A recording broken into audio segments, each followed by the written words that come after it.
Hey everybody, this is Nephis here. A lot of you guys have been asking me, hey Nephis, am I gonna cure my tanks of Vampirism next patch? Is Vampire now worthless for PvE tanks? I've been hesitant to give you guys an answer because we're still going through the Greymoor public test server cycle, where the developers can change or adjust a lot of things pre-launch or even on launch. However, going forward into week 4 PTS, I think the only changes that'll come to Vampire at this point will probably be mostly regarding the damage that a lot of people are outputting in combination with the mythic items such as Thracian Stranglers, or potentially ability cost pertaining to the feed passive. So I feel safe enough at the moment to give you guys a solid answer. And even if, like certain things like ability cost has changed, I don't think it'll really change the crux of the vampire matter for a lot of us PvE tanks out there. And my answer to the question of whether you should be a vampire tank or not, if you don't want to watch the rest of the video, is sort of kind of leaning towards no.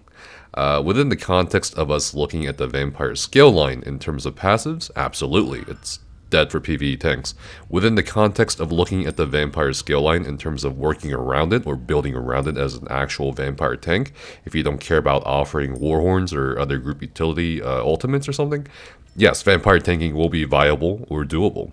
So let me get into the details here. First, we're going to look at the reasons why so many tanks pre-Greymoor are often advised by various content creators, including myself, recommend picking it up for endgame content, especially trials, except Sunspire.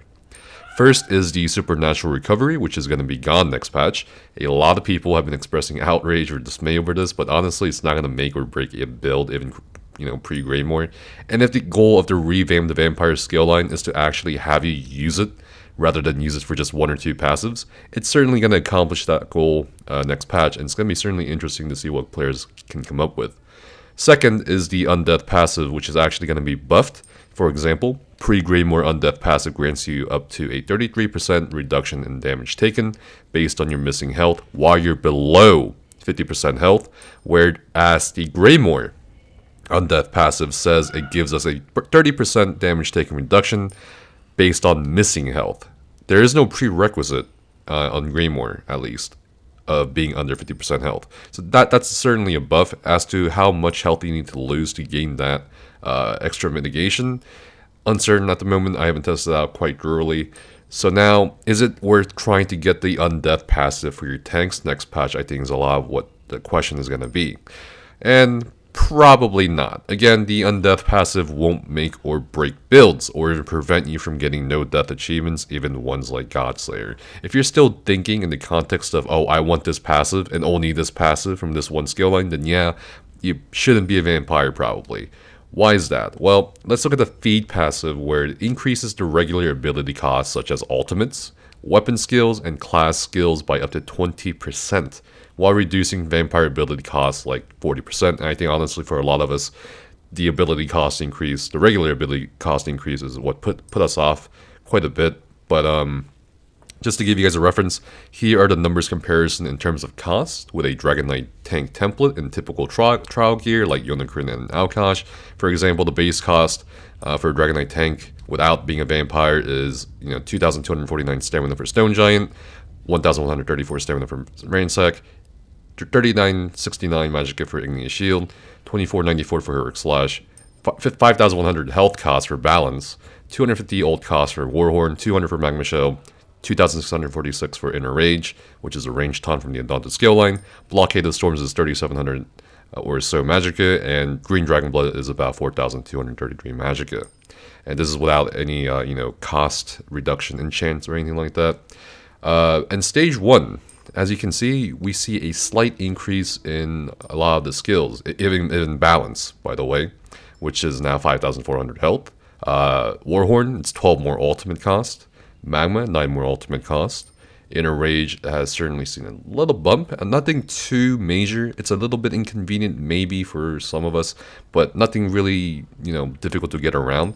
Once we hit Stage 2 and Stage 3, this is where we start seeing quite the disparity. For example, we see 275 ultimate for a Horn rather than 250 ultimate, and that can definitely put off a lot of tanks, and also, Horn rotations for trial groups.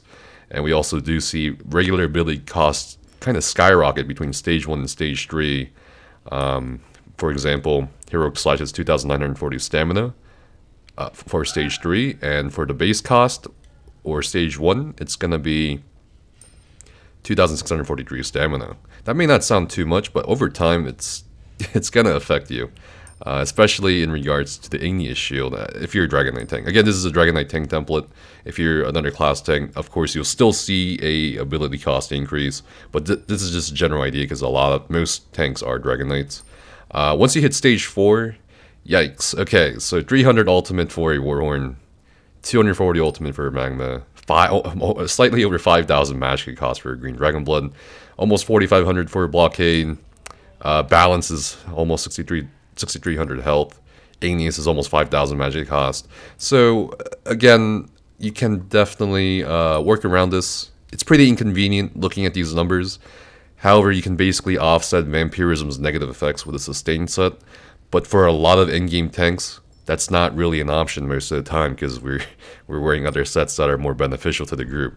So for those of you who are actually more casual or tank 4-man content / arenas, the ability cost increase can still be a big inconvenience, but it can still be offset by a sustain set, but that's more of a matter up to you depending on your build and stuff like that. So in conclusion, for trials, probably not worth keeping your tank as a vampire, especially if you want the undeath passive.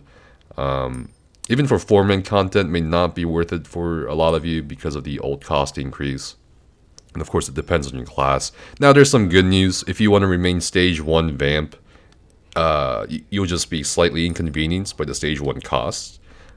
But the good news is using vampire abilities, such as Exhilarating Drain for ult gain, will not increase your vampire stage at all. The only way you can increase your vamp stage, at least so far in the Greymoor PTS, is to feed on NPCs and stuff.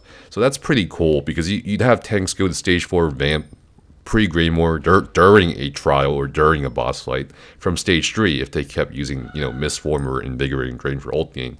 So there's that option. You could potentially take a stage 1 or even a stage 2 vamp trial tank. It's just going to be a bit of a minor inconvenience, I think. But again, once you hit stage 3, I'm not so sure.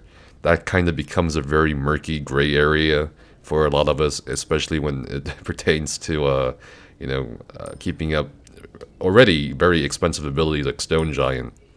And it might inconvenience you in terms of the horn rotation and stuff like that. But again, this is really up to the player, I would say. But if you're going to go for that undeath passive, probably not worth it. If you want to play around a little bit with the Invigorating Drain and stuff like that and not suffer a stage penalty increase, for sure, I think Vampire tanks can, to an extent, be still viable for endgame content, endgame strats. Another piece of good news is you can start playing around the Vampire skill line and maybe actually do a Vampire tank build at the cost of group utility, such as Warhorn and stuff, specifically in regards to the ultimate transformation.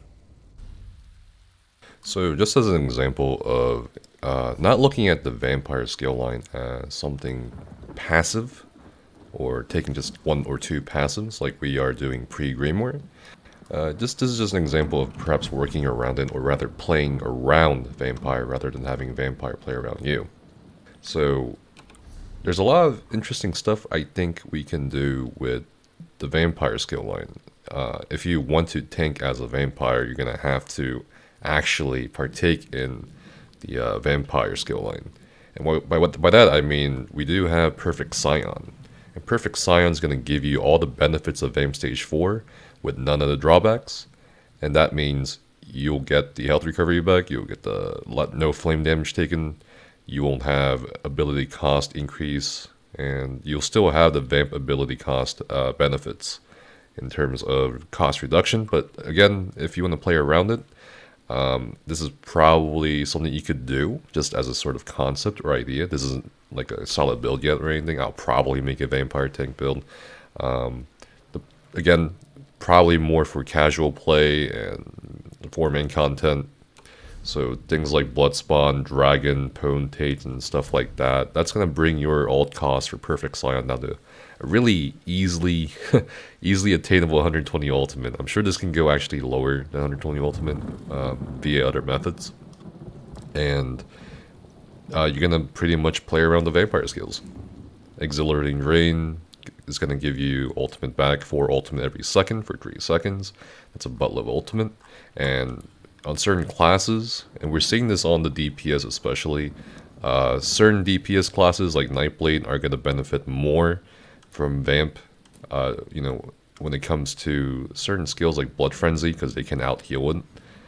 And we might see this too. We might see this trend too for tanks in terms of classes as well. So for Templar and Sorcerer tanks, we will probably see it because they do have a natural reduction to ultimate abilities and so forth. So that's a definite consideration for vampire tanking. Other than that, that's pretty much it. The skill line itself isn't too bad. And like I said earlier, it's not going to be something I don't think you're going to use for trials or potentially for groups that are struggling on the harder 4-man content. But however, like I said, you can definitely be a vampire tank. It's just a question of how far you're willing to go, similar to how far you're willing to go for the werewolf tank setup that can be done for Greymoor patch. So yeah, that's my assessment of vampire for PvE tanks next patch. Definitely gonna be interesting experimenting with it. That's pretty much it. Thanks for watching, guys. Hopefully you enjoyed the video. If you have any questions about the PTS or vampire for tanks or whatever, let me know down in the comments below. Stay safe, stay healthy, and I'll see you guys next time.